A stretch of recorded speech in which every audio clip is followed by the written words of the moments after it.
बिस्मिल्लाहिर्रहमानिर्रहीम। जी अस्सलाम वालेकुम। मेरा नाम डॉक्टर वहीद हसन है।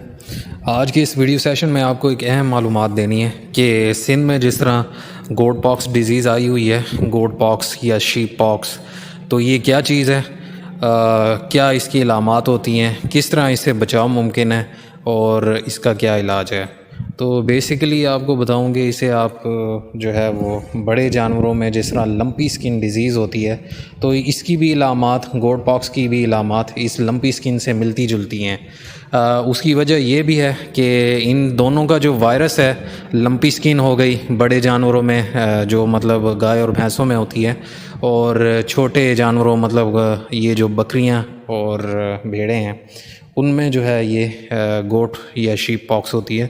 तो इनका जो वायरस है वो दोनों आपस में ऐसे समझ लें कि कज़न लगते हैं, तो जेनेटिकली काफ़ी आपस में मिलते जुलते हैं। तो इस वजह से जो है वो बीमारी और वो जो इलामात हैं वो तकरीबन सेम काज करते हैं।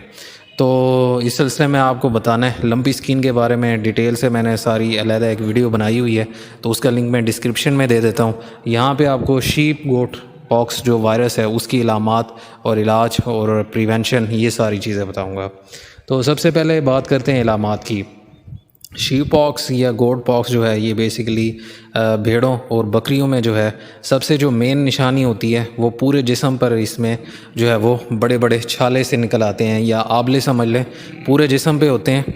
और बाज़ औक़ात मतलब पूरे जिस्म से मुराद है कि मैक्सिमम मतलब 70 to 80% जो बॉडी का पार्ट है उस पे वो दाने से या आबले से निकलते हैं। जानवर को बुखार होता है, बहुत शदीद बुखार होता है 106-107 डिग्री सेंटीग्रेड तक, और जानवर जो है खाना पीना छोड़ देता है।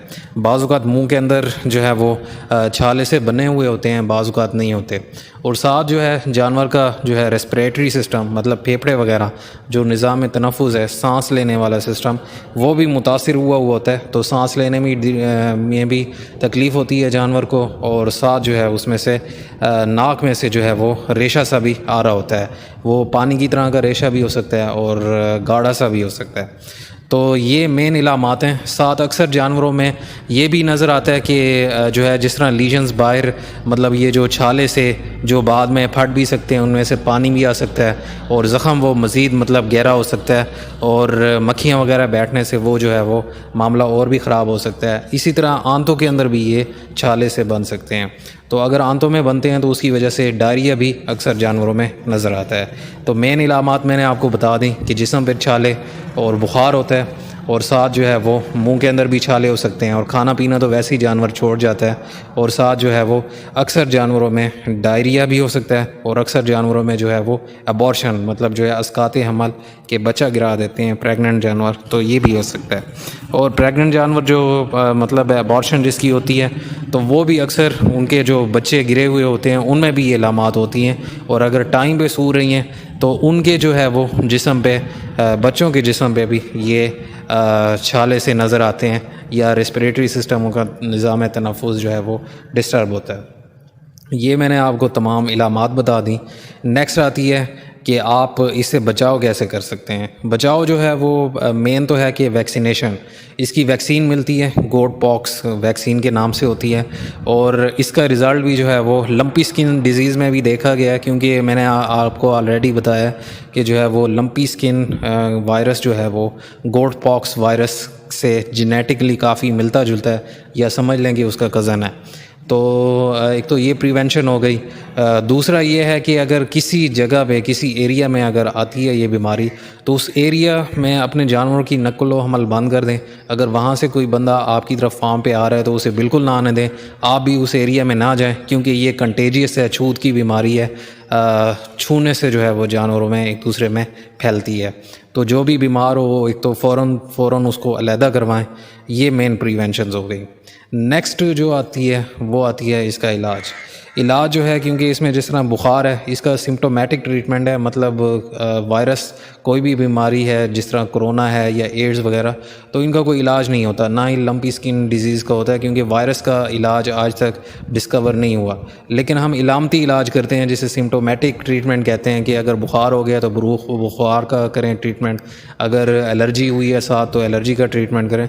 तो इसी तरह इसमें भी सेम है कि आपने जो है वो बुखार के टीके लगा देने, मुख्तलिफ़ हैं मेलोक्सिकैम फार्मूले में या जो है डिक्लोफेनेक में, वो जानवर की जो है वो एज और वज़न के हिसाब से और नौइयत के हिसाब से मुख्तलिफ़ होते हैं, इसलिए यहाँ पे मैं सारों का नहीं बता सकता। तो एक तो ये करना है आपने, और जो छाले निकले हैं उनके ऊपर जो है वो ज़ख्मों का स्प्रे लाजमी करना है, और ऐसा स्प्रे करना है जिससे मक्खियाँ भी भागें। अक्सर जो ज़ख्मों के स्प्रे होते हैं उनमें सिर्फ जो है वो ज़ख्म ख़त्म करने का फ़ार्मूला होता है और मक्खियाँ भगाने का फ़ार्मूला नहीं होता। तो मिसाल के तौर पे टेराजिन प्लस स्प्रे है, तो इसमें जो है वो मक्खियाँ भी इससे दौड़ती हैं और ज़ख़म भी जल्दी ठीक होता है, तो ये आप इस्तेमाल कर सकते हैं। और दूसरा जो है जानवरों को, एक तो आपने जो अफेक्टेड जानवर है, जो बीमार है, उसको आपने अलहदा रखना है। तो एक ये मेन हो गया। अगर डायरिया है तो डायरिया के मुताबिक आपने स्कोरेक्स या दूसरी जो मेडिसिन डायरिया रोकने वाली हैं तो वो आपने देनी है। बाकी जो है जानवर इसमें क्योंकि खाना पीना उसने बहुत कम किया होता है या छोड़ गया होता है, तो उसको नरम ग़िज़ा देनी होती है, क्योंकि अंदर अक्सर जो है वो मुंह के अंदर भी लीजन्स होते हैं। तो नरम ग़िज़ा दें, जिस तरह गंदम का दलिया 6-7 घंटे भिगो कर वो दें, या फिर जो है वो नरम रोटी ताज़ा जो है वो घी या तेल लगी हुई, तो वो आपने जानवर को देनी है। तो इसमें ख़ास ख्याल रखना है पानी का भी, क्योंकि आजकल वैसे भी गर्मी है, तो गर्म सीज़न की वजह से है जानवर को जो है वो पानी की रिक्वायरमेंट ज़्यादा होती है। और मेन जो है टेम्परेचर डाउन करने के लिए उसके सर पर भी पानी फेंकें। बाकी इस बीमारी में इतना घबराने की ज़रूरत नहीं है, क्योंकि इसकी जो मॉर्बिडिटी रेट है, मतलब जो बीमारी में टिश्यूज़ को नुकसान पहुंचता है, तो वो 90% तो है, लेकिन मॉर्टेलिटी रेट कम है।